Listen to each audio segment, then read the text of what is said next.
Welcome one, welcome all to the Snail Trail 4x4 podcast. If you like going off-roading in Toyotas, wrenching on Toyotas, camping in Toyotas, and maybe even poking a little bit of fun at Toyotas, and of course, hearing about how well tubed out truggy Toyotas do out in the deserts, then this is the podcast for you. That's right, ladies and germs. My name is Tyler, and joining me is Mr. COVID himself, Jimmy Jet. Jimmy COVID Jet. How are you doing, buddy? Oh, I'm feeling much better now than I did on Friday night. That's for sure. Yeah, you were a zombie Friday. I was. I definitely was. Yeah, it hit me pretty hard on Friday. We either did or will talk about that more in the next or previous episode. I don't know how the order of this is going to happen. Nobody knows what happens here at Snail Trail 4x4. Yeah. But, well, I guess we'll just go with the flow. But, yeah, we on our travels, we got contracted COVID somewhere along the way. Don't know who, don't know why, don't know where or when or how or whatever it goes. But, yeah, the mini assistant came up positive on Thursday. I came up positive on Friday, and then the assistant came up positive on Sunday. So the whole family has it. Nice. It's a family affair, man. You guys get to all enjoy it together and all be in your bubble. You get to be bubble family.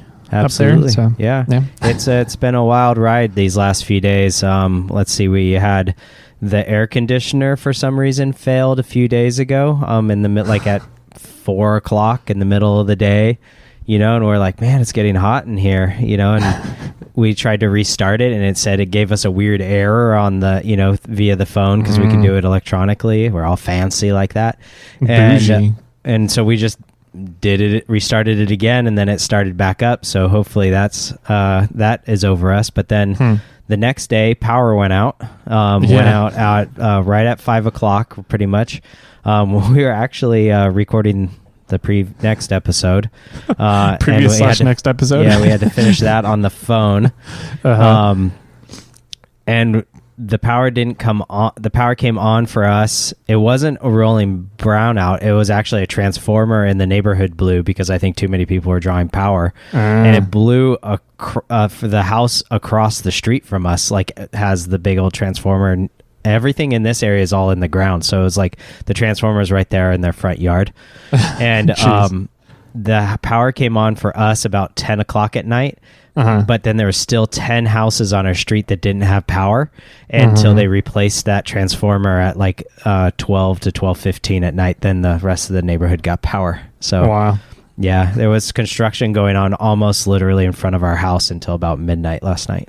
Jeez. Yeah. So who knows what's going to happen today?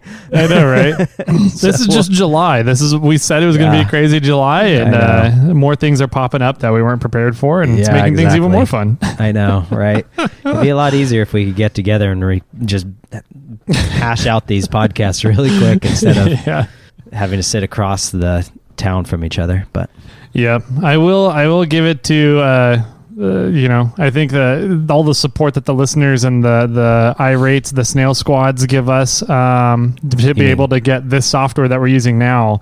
I think if we were trying to do this on Zoom or over a phone or something like that, it would be no bueno. Wouldn't be that good. So that would suck. This software, Riverside, that we're using, I really like it. I do too. I've been really impressed with it. It does so much more than what we're using it for. I know. But it works great at what we're using it for. So hopefully it's everybody's enjoying some really good audio quality from everything that we're doing, even though like the last, I don't know how many episodes have been all remote and kind of hashed together last minute. But we're making it happen. That's what we do here at Snail Trail 4x4. So hopefully you guys are enjoying it all, and it's not too much of a crazy July for everybody else out there. Let's see. This episode is going to be a really fun one. We have a really neat interview that we've had lined up for like the past month, and we just can't get schedules to mesh to get this interview going. So we're finally getting it going here for you guys. We have Dillion in the studio here from Keep Our Deserts Clean, which is this really, really cool nonprofit organization that hopefully you guys have heard about. There was a really big video that they did, a little documentary on it that came out on YouTube, I believe, pretty much while we were in Moab. And that's really how we learned about Keep Our Deserts Clean, was Lee introduced us to the video and had it play, and we got to watch it while we were in Moab hanging out in our Airbnb, our bougie Airbnb that everyone made fun of us for. Hey, I didn't even know it was windy. I know, right? We didn't know it was raining. What? We got to do that, and then it's just been in contact with Dillion for a while trying to make this happen. So we're finally making it happen for you guys. So you guys get to hear all about Keep Our Deserts Clean, getting to meet Dillion, hear his story, hear where the organization came from, what was the inspiration for it all. So it's a really cool story. But before we get into that, we have, I don't know, not really some announcements. We just got a little bit of housekeeping. We're going to try and keep it short for you guys. All of the giveaway announcements. So we have the monthly giveaway from June, the last contest we did for Tool Month, which was the tag a buddy, and you and your buddy both win the EVA foam trays. We had to redraw that winner. We'll tell you guys the story about it on Thursday's episode, or you maybe already heard it released on Tuesday. We'll see how this release schedule goes. We got to figure our life out. We do.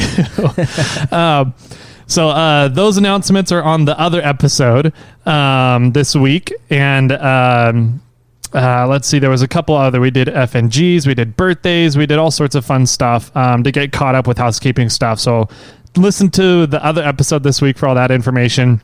And definitely, if you guys are in the market for some recovery equipment, so kinetic ropes or soft shackles, go check out Spartan Rope. They just did some really cool stuff, made a made in USA product now. They do destructive testing on all their stuff. It's been kind of fun getting that data from Nye on the new owner of Spartan Ropes about all the destructive testing he's been doing. I'm like, that's so cool. If I could like pick a new career, it would be destructive testing of stuff. I agree. So, breaking things is always fun. It is fun. I mean, maybe that's why Kermit's always broken. Maybe. So definitely go check out Spartan Ropes. That is this month's giveaway. He sent a 1-inch diameter kinetic rope to be given away, and 2 soft shackles. Really nice build quality on them. So definitely, if you're interested in winning a kinetic rope and a couple of soft shackles, you need to make sure you get entered over at iRate 4x4. Just go into iRate 4x4 under the main page with all of the listing of all the different forums. Go down to the Snail Trail 4x4 forum under Watch, Listen, Discuss. Once you're in there, you'll see all the payment options on the right-hand side if you're on a computer. If you're on a mobile device, they'll be down at the bottom of the page for everybody. So just scroll down all the way past 300 and something episodes. Yeah, right. No, you don't have to go that far. It's only, I think, the first 30 episodes, 25 episodes are listed there. So they're in pages. Yeah, they're in pages. And there's some a couple of really fun conversations going on about some of the recent episodes. So check those out. If you want to check out what tokens are out there in the wild. You can also do that by, once you are paid, you can go and get access to the Snail Squad forum, which is a sub forum of Snail Trail 4x4. And there's some other fun conversations, and all of the tokens, the treasure hunt tokens that are out in the wild, are listed there. So actually, I think I have one to give you. Oh, nice. Yep. That's cool. I like it.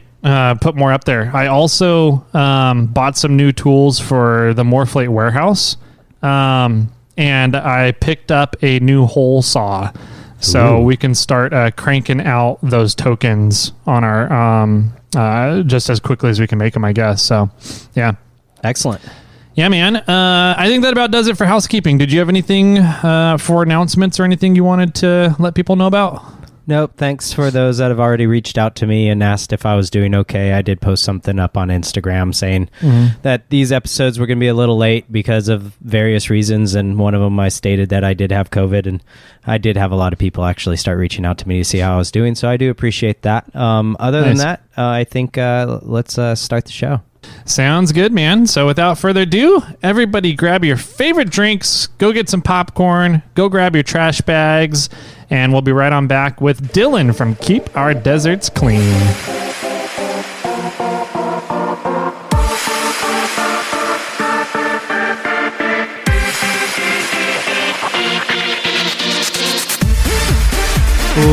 Welcome back, ladies, gentle ladies, all the kiddos out there, all you desert lovers. Not typically me. I like my mountains. I'm like a deer. I like to run around in between the trees. But we have somebody here in the studio that loves deserts and does some really cool stuff out in deserts. So, Dylan, we have you here, Mr. Dylan. How do you pronounce your last name, Dylan? It's Brugueras. You're supposed to technically roll the R, but I don't do that. Too hard. Too much effort. Right. Try it, Tyler. Brugueras. There you go. There you go. That's pretty close. Brugueras. I grew up in Tulare and Visalia. I know how to roll my R's. Welcome to the podcast, Dylan. It's fun to get you on finally. This has been a long time coming. We've been working on trying to make this happen for a while now, man. Yeah, no, absolutely. I'm stoked to be here. I'm glad that you guys even want to take the time to hear the story. So thank you so much. Couldn't be more stoked. Yeah, man, absolutely. So we'll get into kind of to keep our deserts clean in a little bit here. I think we want to figure out a little bit about Dylan. Who is this mystery man, the man behind the curtain? We were first kind of introduced through Morphlate Ryan, who's Smoking the Bandit on Instagram. And we also first heard about Keep Our Deserts Clean recently because there was a really freaking awesome video that came out on YouTube about Keep Our Deserts Clean, and that we got to watch while we were in Moab, I think was when it actually launched. So it was fun sitting in Moab kind of in the evenings or mornings as we're kind of getting ready for the runs and come back from the runs and checking out the video and checking out everything going on with this new organization that kind of came up to do some really cool stuff for our deserts out there, which is a really cool message, and we're going to get into it. So let's start with you, man. What got you into off-roading? What types of off-roading do you do? Let's start there. Yeah, so I've been riding motorcycles and like quads since I was a little kid. So that was kind of always my first passion. I actually got into rock crawlers when I was about 25, 26. I used to race desert motocross, and I broke my shoulder twice. After the second time, I ended up fracturing or breaking off like a third of my scapula, and it tore my labrum like 18 millimeters. So the doctor was able to fix it. But if I go down again, there's like an 80 to 85% chance it's just going to keep redislocating and repopping out. So, after the second time, I actually ended up going through surgery, and I was going to be laid up for a couple months, and I just knew that I couldn't sit on the couch. I just always have to be on the go, moving around. Yep. So I had just gotten a bonus from work. So I was like, man, I'm injured. I should treat myself. I got some money in the bank. So I started looking for solid axle swap Toyotas because I really wanted a 4x4. I had a 89 Toyota pickup that I built in college as a pre-runner. Jimmy's giving you a fist bump here for congratulations on that decision. Heck yeah, that's awesome. Oh, yeah. No, dude, I had an 87 Jeep Cherokee that was a Renix total piece of crap, and after that, I vowed no more Jeep. So I was like, yep, I know Toyotas. The pre-runner was dope. I think I would have fun with a solid axle. So found one on Marketplace, got a good deal. It was already all done up on leaf springs. It was a second-gen 93 4Runner with a 3-liter. And it kind of changed my life because I was just always used to moto. I used to always go ahead and go out and go ride and hit the hills. And with the crawlers, you can do whatever you want. Like you can overland, you can just go hit regular roads, or you can go rock crawling out here in Arizona. There's just so many open trails that you can go hit. It's endless. That's cool. So when did you pick up the Toyota crawler, the 93 Runner? Yeah, so I bought that in October of last year, and originally I got it for $800. I got a smoking deal from a buddy, and it has a title. It is a salvage title, but still a title nonetheless. Mm-hmm. But I knew it needed work. The one time that I went out wheeling with him, when I told him that I wanted it, he flipped it. over on its side, and he was just bouncing it off the limiter. So I was like, yep, dude, I love this thing. If you ever want to sell it, I'll give you $1,000 right now. And he's like, deal. So like 2 years went by, and then he finally hit me up and he's like, hey, I've got that truck if you still want to buy it. And I was like, yeah, dude, let's do it. And he wanted the tires off it, so I was like $800. He delivered it, dropped it off, and the wifey was pissed because we already have too many vehicles as it is, and I have a addiction to projects. Jimmy, do you know how that goes? No, I have no idea what he's talking about. It happens, and it's a snowball effect. Yeah. But I told her I was going to daily drive it, so she got on board with it. Once I started looking at the front end, I realized that the front end was shot. It needed every bushing, ball joint, everything replaced. The front end ended up being locked up, or the diff. So I was like, fuck it. I busted out the plasma cutter. I started chopping it up, and she's like, what are you doing? And I'm like, well, it needs too much money to redo the IFS. So I was like, I might as well just swap it. And I had all the parts for my 4Runner. I had a Dana 44 that I built, a 14 bolt for the rear, coilovers and shocks sitting in the side. So I was like, well, we wanted to get married in February. This is the only way I can make sure that I get it done, because my 4Runner, I don't know if you guys have seen it, but it has no floor. The boat sides aren't finished. The engine's not in it, so I still need to build the firewall. It needs everything, basically. So yeah, I busted ass. I got it done, and then it just turned into the play toy now, so now it's my main rig. Nice. Yeah, I was going to say, looking at the pictures of it, there's not much left that you can tell that it was a 4Runner at one point. So that was the game plan. I just get a little crazy with the grinder, and parts just disappear. Sawzall and grinder can make some really fun projects turn even more fun. Well, and the plasma cutter for sure. Makes it so super did you get easy. it done before the wedding? Yeah, so I finished the truck at a little over 3 months. It was like 3 months and 2 weeks to do everything. Solid axle swap the front. I did a 3-link, which was my first one I ever built, and surprisingly it drove okay.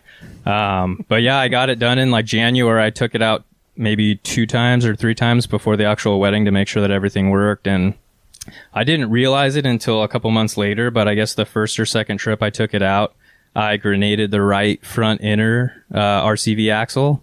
So I haven't had my right front tire locking this entire time, and I've just been too lazy to take it apart because I had the wedding, and if I found an issue and I couldn't get parts in time, and my wife would kill me. So yeah, I actually just recently took it apart not too long ago after everything kind of settled out, and I figured out that not only did I grenade the front locker, but I broke my right front inner axle.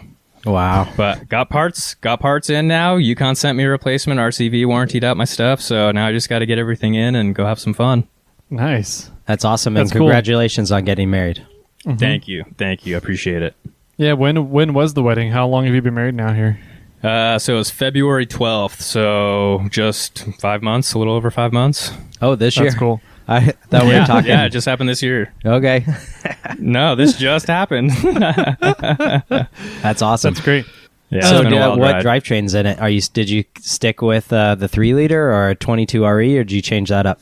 Well, so for the 4Runner, I've got a 3.4 for it, but on the Truggy, it's got the 22RE with the W56, and it had a single stock case in it. I just built my duals, and I put 4.7s in the rear, so I just got to get that sucker dropped in. So I'm excited to actually crawl. I think that's part of the reason why I might have broken the locker in the axles, because I had to kind of get a little crazy with the right foot.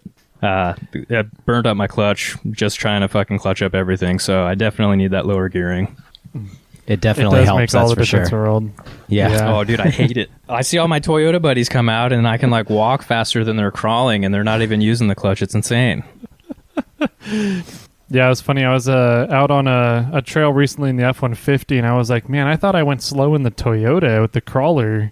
I was going slow with the F-150, but you talked about other vehicles. You said you have a rather large collection. Let's go through all those real quick. I'm curious what you got laying around. Well, so I had a parts 95 4Runner that's how I ended up getting the Dana 44 and the 14 bolt. I think I paid like $725. Took all the suspension, everything that I knew I could use, and then I just recently sold the body and the cab to another buddy for $200 because I was storing it at a friend's house. He ended up selling the place, needed it gone.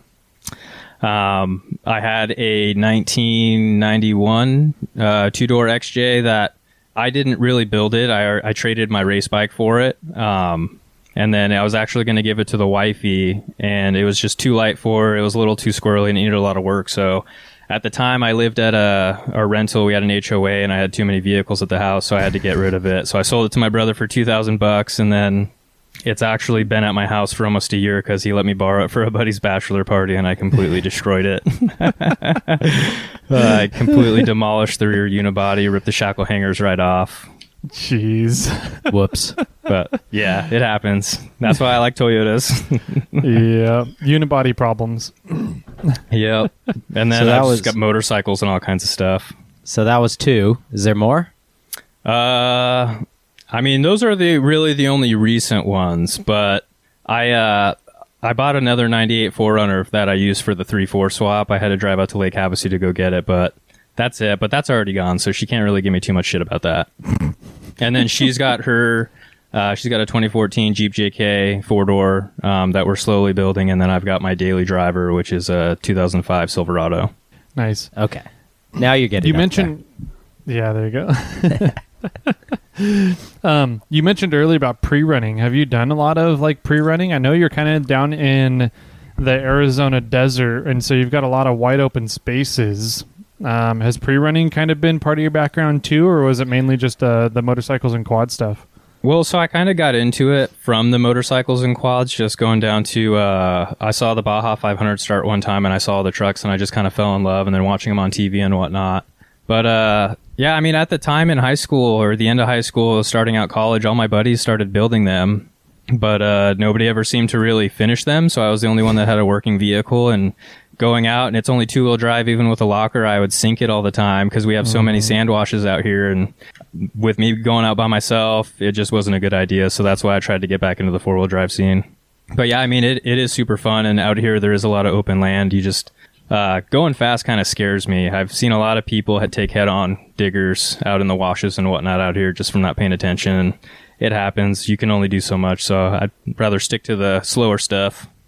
Yeah, I'm kind of in the same realm there. I've seen people, go over and hit a G out, and then all of a sudden they're doing cartwheels through the desert rather than rolling through the desert. So, yeah, I like my rock crawling.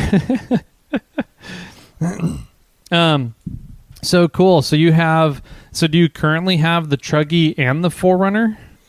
Yeah, so the 4Runner's in the garage on jack stands right now, but slowly as I kind of start getting motivation, I'm just kind of chipping away and doing what I can on it. And then the Truggy just sits out front and beat on it when I can, work on it when I can. But I just got those duals done, so that's hopefully going in as soon as we get back from Mexico this weekend.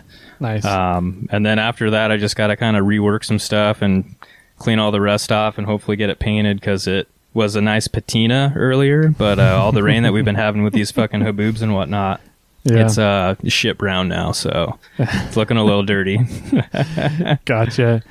Yeah. How did you get into like doing fabrication, learning how to set up dual cases, doing, I don't know if you mentioned you did a third member. I just assumed since you've blown up a couple of them. What do you do for work? How did you get into that kind of fabrication and gearhead stuff here?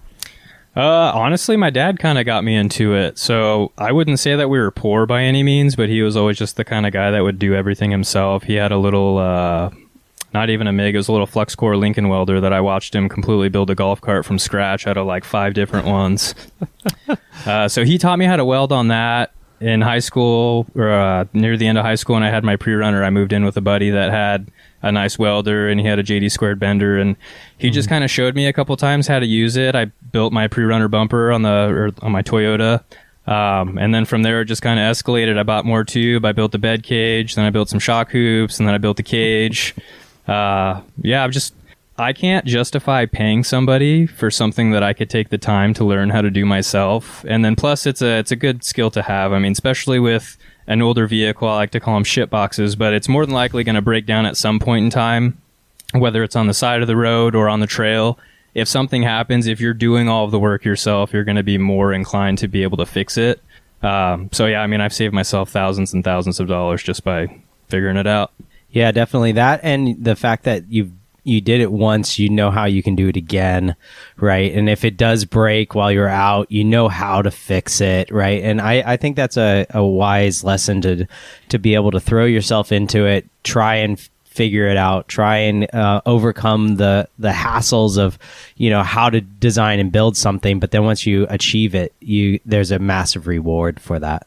Oh, absolutely. Absolutely. I mean, I built that truck in just a little over 3 months. So knowing that I can accomplish that, I mean, as long as you're willing to put in the time and the work and like do the steps to get it done, there's no reason why you can't do it. Plus, there's everything you could ever want to know on YouTube.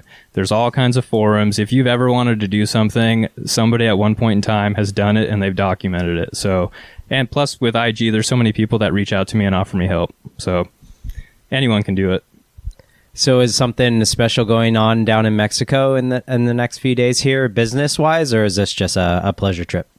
Oh no, it's actually just for fun, dude. I haven't been to Mexico since I was 14, and we just went with me and the wifey like 2 weeks ago, which was when we were going to try to do the interview, and we had to push it back. And her family goes, they do an annual trip every year, and I just got a new job. My boss said that he'd give me the time off, so I was like, hell yeah, let's go. But just for fun. That's awesome. Yeah, that's cool. Where? What parts are you heading down to? Rocky Point, Puerto Penasco. Okay, is that on the Pacific side or the Gulf side? Dude, honestly, I couldn't tell you. Mainland or Baja? I think it would be mainland. Yeah, Oh, I've never okay. heard of it. That's a new one on me. Yeah, me too. Must be He's in over Arizona, they're more over there. somewhere. Right. It's pretty close. Yeah. Nice.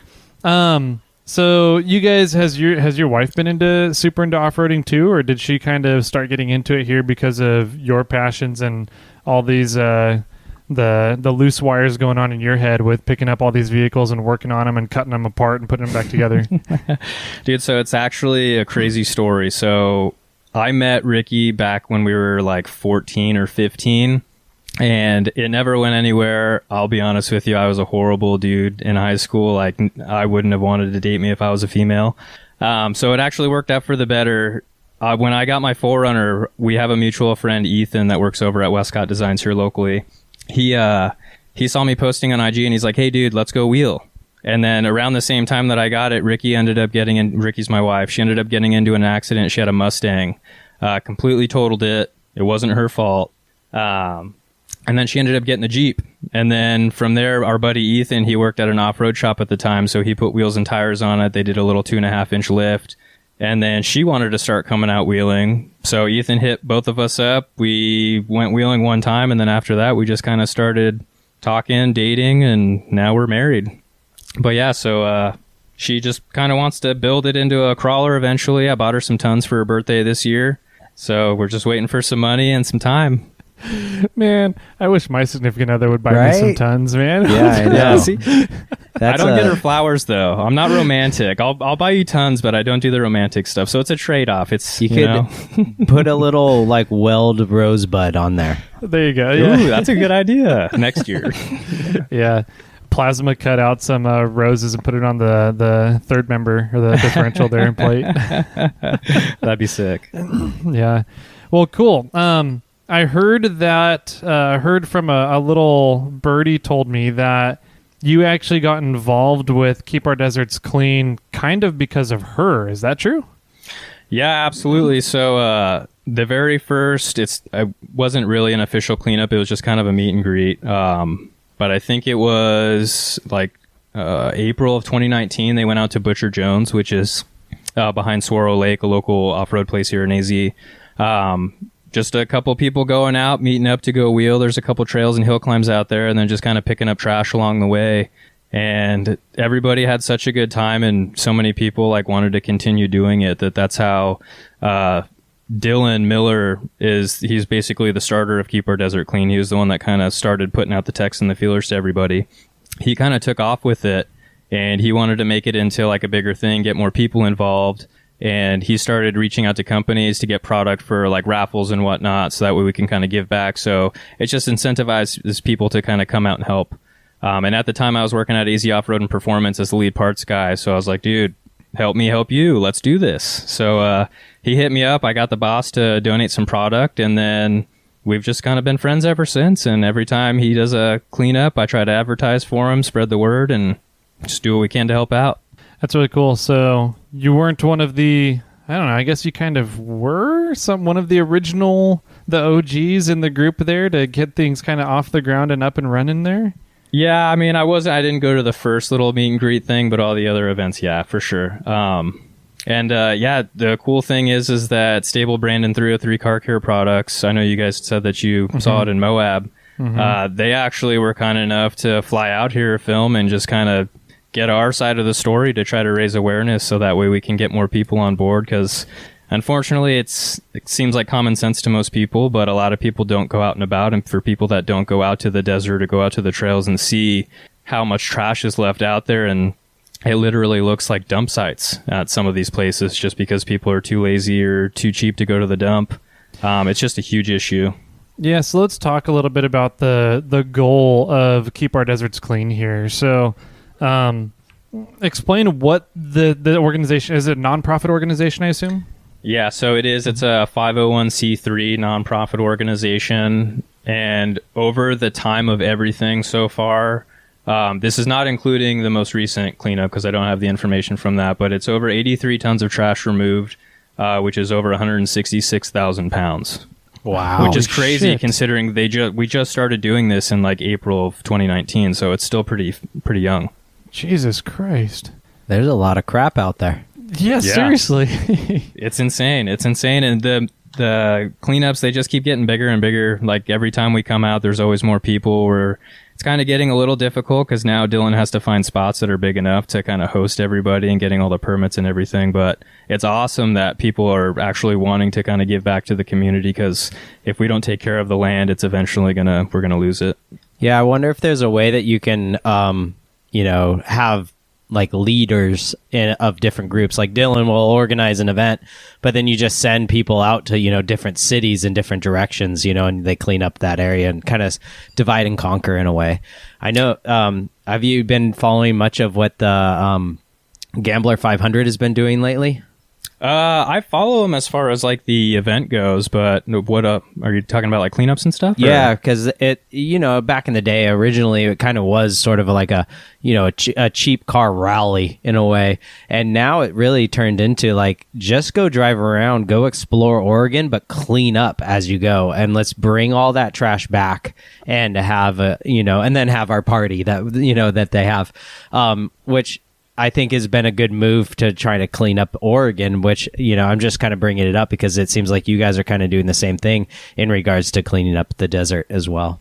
Oh, yeah, absolutely. I mean, that's the key thing to get more people out, is to have fun. If you can make it fun and people are having a good time, they're going to continue to do it. And it becomes a habit, basically. Yeah, fun and rewarding, right? I mean, yeah, you get the reward of being able to know that you are cleaning up our planet and taking care of it, and cleaning up the desert for the fact that people won't see the devastation that people are leaving out there, whatever community is doing it, but that the services that go out into that area will then go like, oh, who comes out here and how do we limit them from coming out here because they're ruining this place? And we don't want that to fall down onto our shoulders as off-roaders, because we still want to be able to go out and enjoy these areas. Oh, absolutely. And kind of being off-roaders, we kind of get a bad rap as it is, because most people that don't really know the sport or don't do it, they think that you're just out there tearing up the desert or hitting trees or making your own trails, but that's not the case at all. I mean, we do care. If we don't pick up the trash, the trails are going to get closed. I mean, that's all there is to it. I've already seen so many places here locally that are just easy accessible points that anybody can get to, but unfortunately with that easy access, people go there, they trash the place. Well, the next thing you know, the government gets involved, they shut it down, and who knows if it's ever going to get opened up. And then the generations that come about, they're just never going to know what's back there. Yeah, so is that really the inspiration behind the organization, is just keeping everything open for, multiple generations to come? Or is it just kind of like there was a problem that was seen and you guys just have a passion for that patch of land and so you wanted to clean it up kind of thing? Honestly, it's a little bit of everything. Like, yeah, there's definitely an issue, and that's how we got started into it, but we all are very, very passionate. That's why we do what we can to try to make sure that we can get everybody out there and get all these runs taken care of so that we can get all this trash cleaned up, because if we don't, like I said, unfortunately the land, we could lose the access to it. So Yeah, absolutely. I mean, I'm never going to have kids, but I have friends that have kids, and I want to make sure that they're going to be able, if they want to go out and go wheel or go dirt bike, mountain bike, hike, I want to make sure that they have access to all the same trails that I got to grow up doing. Yeah, for sure. Some of the agencies, like the local government agencies, are you working mainly with like BLM or U.S. Forest Service? Who's the agencies you guys are typically working with? So I don't personally do it, but I do know that Dylan does have to work with the BLM and the state forest or like wherever you need like state permits and stuff like that. Mm-hmm. He does have to work with them. Luckily, Trail, it's TRAL. They're a local organization. It's like Tonto, Reliance, Allegiance, something. But they're a local off-road group here, and they basically just cover all of the Tonto forest here in AZ. But they also help out a lot with it too, and they kind of help get his connections and whatnot. Nice. Is it like almost so in Northern California we have what's the adopted trail programs, right? Where in all of California really, where off-road clubs get together and they will adopt a trail to help maintain, clean up, pick up trash, clear trees that are down in the trail, maintain the trail for the state water board, all this other stuff. So are you guys... Like, it sounds like Trail, TRAL, the Tonto group, they kind of have almost adopted the Tonto forest. Are you guys kind of doing the same thing where you're adopting certain sections of BLM land? Or are you just kind of like, hey, we heard about that there might be a ton of trash out in this area. Somebody tipped us. Let's go do a cleanup out here now. Yeah, for the most part, that's how it's been, but that is a really good idea. I definitely think that we should kind of reach out and try to see if we can adopt some of these trails. But for the most part, we just kind of go out or ask on like social media if anybody like when you're out and about camping, wheeling or whatever, if you notice a place that has more trash than what should be there. I mean, obviously there shouldn't be any, but if you see any place that's like really, really bad, definitely let us know, and then we can go send somebody out to check out the area, see how bad it is, and then try to figure out a game plan to get the ball rolling. Yeah, for sure. How far is your reach? I mean, if are you just strictly Arizona, or are you other states? Or are you a little bit more local than in smaller parts of Arizona? Yeah, so right now it's just local, but I know Dylan definitely does want to expand. So hopefully eventually as it kind of continues to grow, we're going to get more leaders and have people kind of sent out to certain sections or different cities, just so that way we have one event. Well, technically one event on one weekend, but we can hit multiple cities or multiple places at one time. Right now it's just AZ. I know we've done like up north, they've done like Crown King, up near Prescott. They just recently had one in Payson. So they do try to kind of go to cooler temperature or cooler places during the summertime when it's super hot out. And then once it cools down, then we just kind of stay locally to the Phoenix area. But yeah, we definitely do hope to expand. No midnight cleanups? I mean, I'm always down for a midnight cleanup. Let's go. Sure, you can get some Rigid or Baja or somebody to donate some lights for some area lighting for cleanups at nighttime, man. Right? That's not a bad idea. Yeah.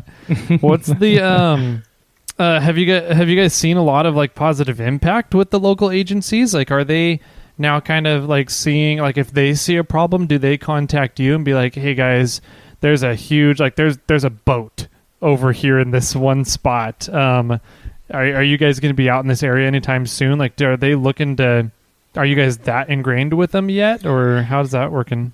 So that I really couldn't answer, just because I don't really do any of the legwork for that. Like, I don't have to talk with the officials, so that would be a Dylan Miller thing. But I do know that he's routinely reaching out to them and just like asking if there's places that they know of where we could go potentially help out and see if they need anything clean. Because I mean, if we could get somebody like on the inside, that's the way to do it, because then we can kind of not only know where the access is or where the points are, but then it just makes it easier to get more people out there and get involved.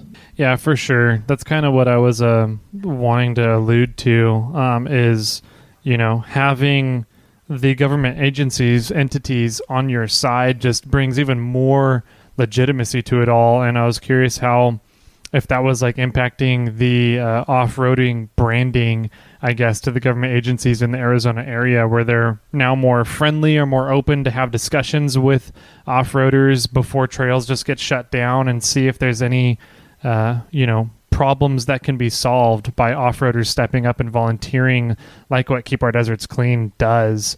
So yeah, I was just kind of curious if that was going that way or not. Yeah, not really yet, but I'm definitely taking notes, and I'm going to reach out to Dylan after so that way we can try to see what we can do. But that's a very, very good idea. Absolutely. Cool. Yeah, I was Nice curious, job, Tyler. Appreciate the assist, bud. Oh man, yeah. I don't know. I'm just like, I'm thinking about what you guys are doing and the work that you guys are putting in, the passion you have for it, and like how that can be taken and then copied kind of across the country, right? So that we can work towards bringing this group to other places in the country that need some help. Kind of like Moab. There's a bunch of I guess people moving into the Moab area that are not really off-road friendly. And if we can work to show the local agencies that are governing those areas that off-roaders are willing to put in the work to take care of what we're doing and our hobby, that places might stay open a little bit longer. And, if there's a ton of white flowers out by the waterfall on Golden Spike, that could maybe get cleaned up somehow. And then show the government agencies that, hey, out of everything out there, we're picking up shit, literally, Right. to prove that this is how much we care about our hobby. If that was something that, could be mimicked across the country, because I think what you guys are doing are great. And I think that it's something that can definitely be copied across the country. It's a great kind of just structure and idea altogether. So, yeah. Yeah, no, absolutely. I mean, this started out as just a bunch of friends that wanted to go out and go enjoy the desert, pick up some trash, and have some fun. So, I mean, there's absolutely no reason why you can't get some of your friends and go out there. And it doesn't have to be anything huge. A couple people, throw some trash bags in the back, or some buckets, some gloves, and you're set. Yeah, I like it. You had mentioned earlier that it was something like 86 tons of garbage that you guys have picked up so far. 83 tons. 83, Jesus Christ. And you guys don't really know where that's coming from, if there's like any particular groups that are doing it, or just people like, oh, I've got shit I need to dump and I don't want to take it to the dump and pay $20, so they're just taking it out to the desert and leaving it. Yeah, so the Santan Valley cleanup that we did earlier this year, it was basically like a dump site. There was tires, concrete, chairs, just large bulk items that you couldn't just like normally throw out in your dumpster. So sometimes there are places like that where they're dump sites, but a lot of it is just like local places that are easily accessible, that maybe you're not an off-roader, but you could walk to the beach or you could walk to the lake. Places like that typically get trashed the most, just because you could walk there, bring all your stuff, and you toss them back a few sodas, having a good time. You kind of forget about it. You just leave it there. And unfortunately, if you leave it there and nobody else picks it up, well, then it either gets into the desert, something eats it, or it just causes issues. So I want to know, what is the strangest item you personally have collected? Dude, honestly, I couldn't even tell you. We find like dolls. Boats are pretty common, but I mean, that's not super strange. You see them out there all the time, like full on shells, or sometimes it's a fully complete boat, like engine and everything. In the desert? Oh, yeah. Yep. Yeah, I think like people like spot to tow them, maybe. Yeah. You could just float it on a lake and put a hole in it and get rid of it even easier. Well, I wouldn't recommend that, but that is true. Let's say at least that way you kind of create some fish habitats. Right. Doing that way, just the make sure ecosystem. make sure that all the fluids are dumped out of it before you do it. But Right. yeah, boats are really that common as a dump item out there? Oh, yeah. Dude, seriously, almost every time we go out, there's at least like one. Wow. Trailer? Jesus. Or just the boat? Usually, dude, the odd thing is usually it's just the boat. So I don't know if it's like an insurance job or something, because you obviously have to unload the boat somehow. Yeah. Maybe it's easy to resell a trailer. Could be. And then your second one you went with was dolls? Yeah, for whatever reason, there's all kinds of like dolls with like missing body parts and whatnot. It's strange. So they just Little freak you kid out, toys. huh? It's not that it's just a weird item to be out there. It's just it's creepy to you. Yeah, both. Like Chucky. Yeah, dude, I was terrified. That movie, my mom made me watch it. Never again. That's funny. Have you heard about Doll Island? No. Oh my god. I'm gonna have to send you a link later. All right, we'll check it out. Oh god, it was on an episode of Expedition Unknown where they went and they just kind of look up these really creepy places and then see like what's going on there.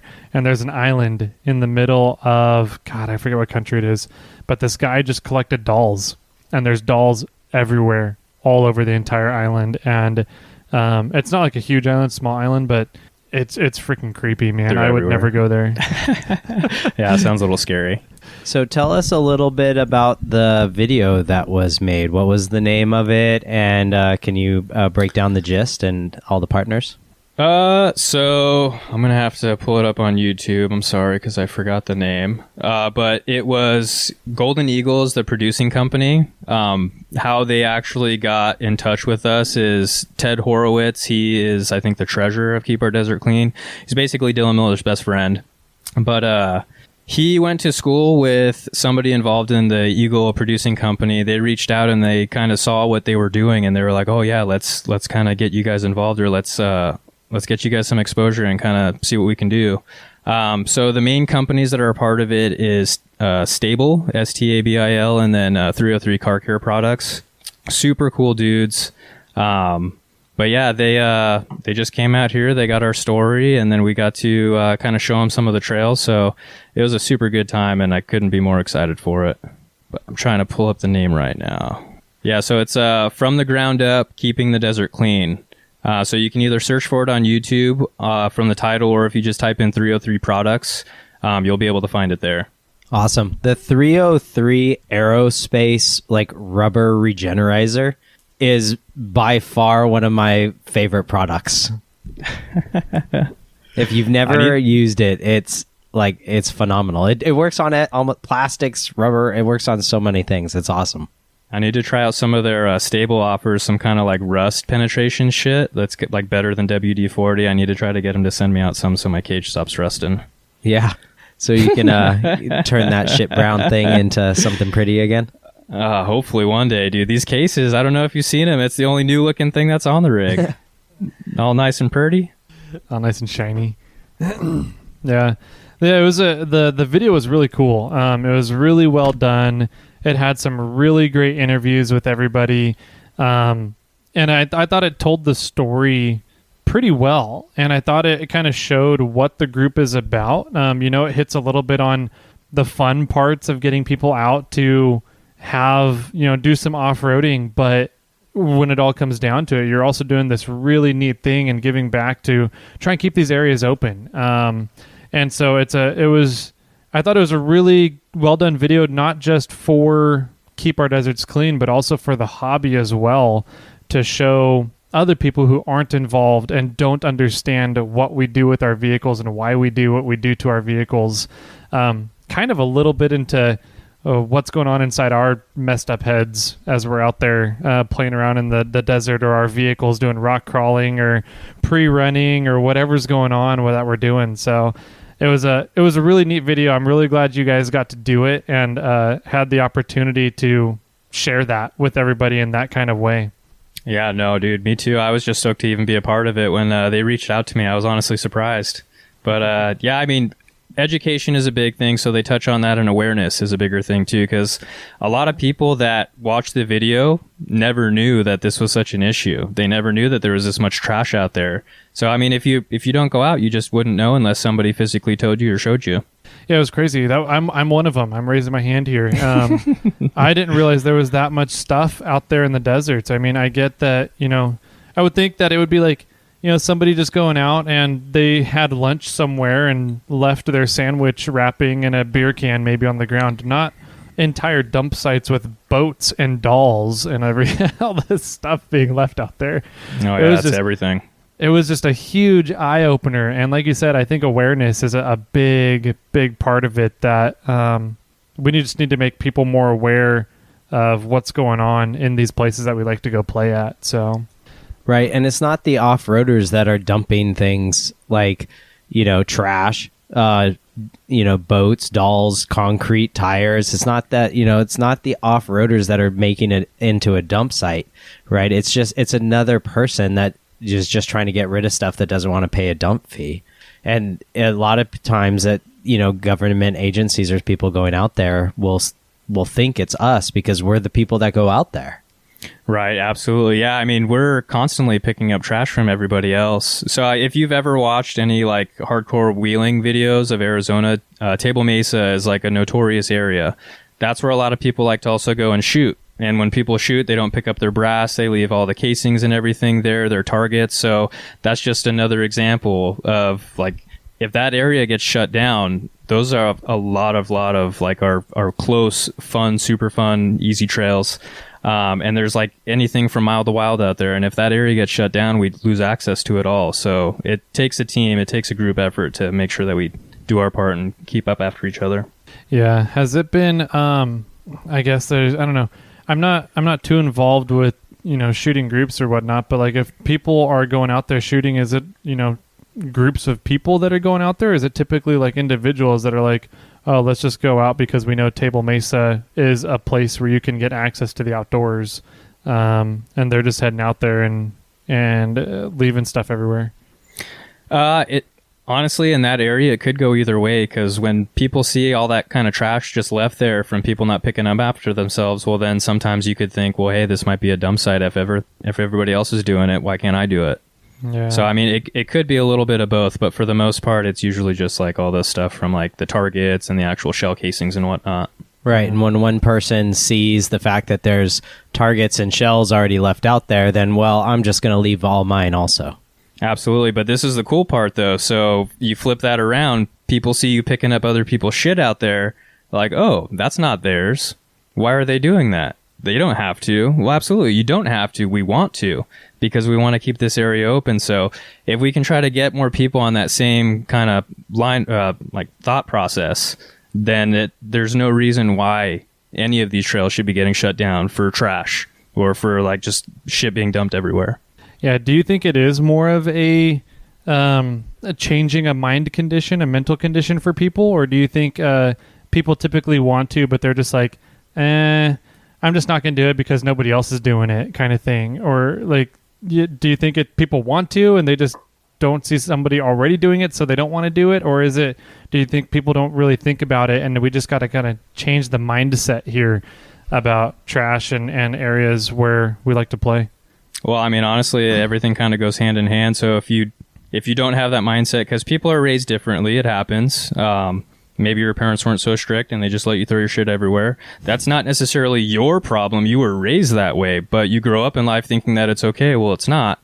But I mean, yeah, it could be a combination of everything, but we definitely need to try to change the thought process, and people need to kind of open their mind to see how big of an issue this is, because then once more people kind of jump on the bandwagon, it's just easier to kind of fix the issue before it gets to a point to where there's no turning back. Yeah, I hear you. I like that a lot. So what's the future look like for Keep Our Deserts Clean, the group and the organization there? Do you know too much about kind of what the plan is? Is there a plan, or is it just kind of keep doing business as usual and see how quickly you guys grow based on how many volunteers and people will kind of jump in to help?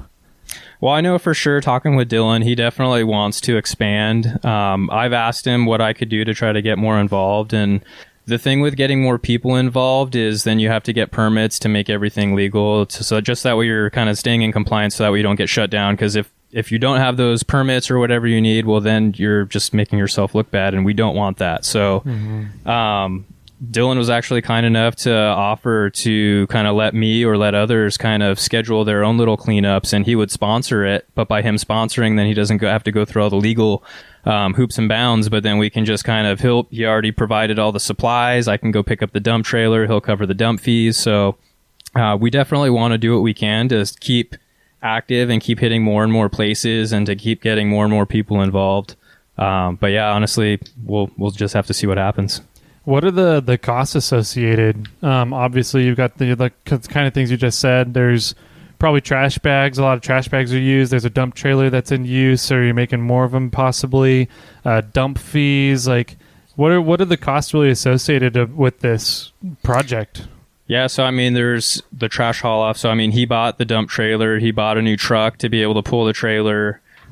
He supplies all the supplies for everybody, like gloves, the bags, buckets, the little grabbers, magnets, shovels, rakes, safety vests, sunblock. He brings out water. So I mean, that's all stuff that he's paying for. Plus, he has to pay for the haul off. Tires are super expensive to dispose of. So I know he's always trying to look for more people that can kind of help out to try to alleviate or see if we can get donations from people to kind of help take some of that load off of his plate. So how could people do that then? Because I know that we have a lot of listeners. I love our listeners. I love our listener base. I love our fans. It seems like there typically isn't really a shortage of people that want to help, but there's a lot of times no direct ways for people to help, and people don't know how they can help. And so if somebody's not living in Arizona that can't make a cleanup time, how could they donate $5 or $10 to the organization to help with some of these costs to help keep things running? Yeah, great question. So the website is keepourdesertclean.com. And then there is you can actually submit your donations via PayPal, like directly from the website, or it gives you an address if you want to go ahead and send a check. And because it is a 501c3 nonprofit organizations, the donations are tax deductible. And then I don't know if you guys are familiar with Amazon Smile, but with Amazon Smile, there's a link on there to where some of the proceeds, I guess, go back to kind of help him out. I don't know everything about it. I just know that it kind of helps him.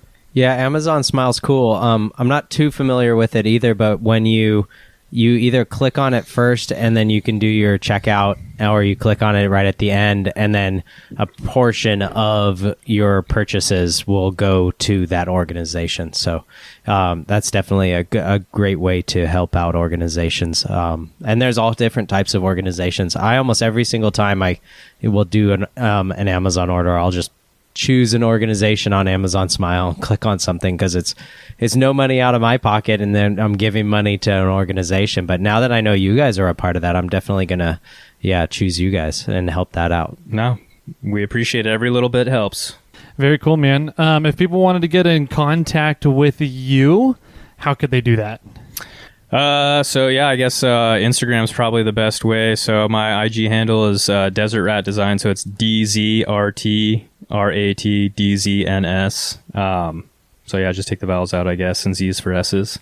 Gotcha. But yeah, that's pretty much it. Yeah, you have some pretty entertaining content there on your Instagram feed. I mean, that's the goal. As long as they don't deactivate my account, I can't log out, because if I do, they're going to restrict me for 90 days and I won't be able to log back in. So I'm just not closing out the app, just leaving it open. But yeah, if you guys want some laughs, feel free to give me a follow. Is there anything that we did not cover that you would like to share about Keep Our Deserts Clean?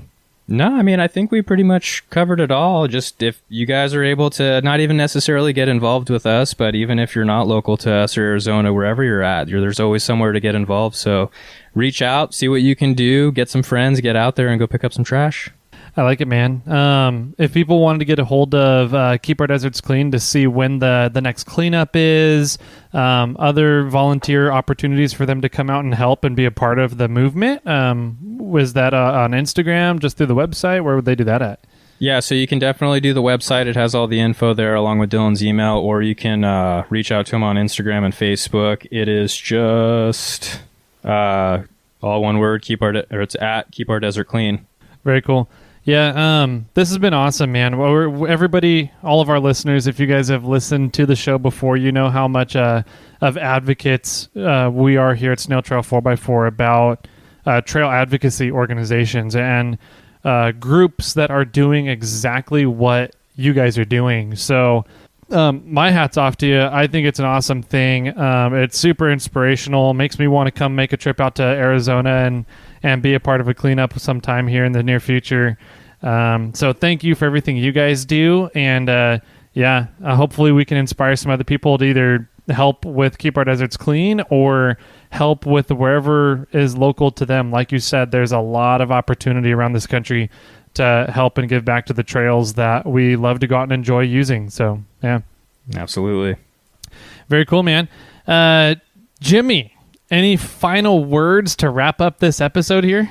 Yeah, you know, what I'm really gaining from this episode is the fact that it just sounded like a bunch of dudes, a bunch of friends that saw a need and went and attacked it. And I want to actually throw that challenge out to other people in other states. And, it seems like this model of Keep Our Deserts Clean can be easily copied and carried on to other states. Or if you need help, you can contact, what was it, Dylan Miller? Yes, sir. Yeah, you could probably contact Dylan Miller and say, hey, I want to start Keep Our Deserts Clean in our state. And he'll probably help you move in that direction to be able to do those things. Because it sounds like Keep Our Deserts Clean is a great organization to, go above and beyond and go in multiple directions to be able to provide cleanliness for our environment that we like to go into. Mm-hmm. That was a lot of final words, but that was them. Yeah, that was a lot of final words. I like the challenge, though. I like to challenge people. So, Dylan, any final words to wrap up the episode here, bud? Just get out there, pick up some trash, get in the garage, build some shit boxes, have fun. I'm inspired. Let's go do it. And with that, my friends, keep crawling.